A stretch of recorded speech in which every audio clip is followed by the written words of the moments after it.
Are Dominican women picky here in the DR? Well, I would say this. On average, I just believe as an American man, particularly an American black man, you just got to be average, right?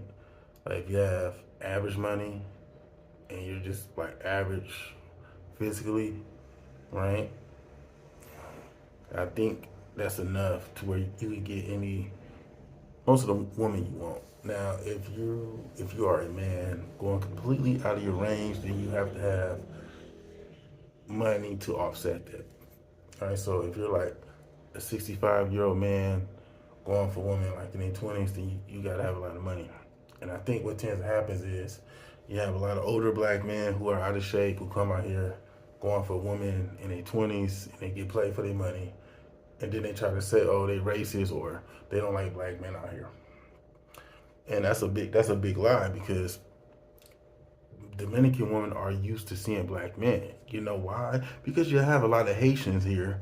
You have a lot of second generation Haitians here. And then you have a lot of dark skinned Dominicans who probably at one point, right, descended from Haitians. So I don't want to hear that stuff about they don't like black men. That's all they see is black men.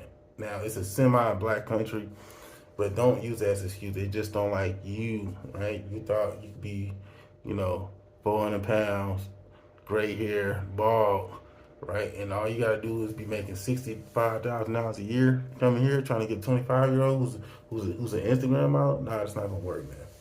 Right? You still have to go for girls within your range, right?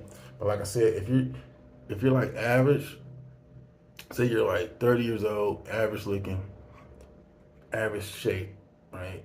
Then you can get a woman who's like a 8 or even a 9. So if you're like a 6, then you can get a woman, right, who's like an 8 or maybe even a 9. That's if you're American or from some first world country, man. Okay?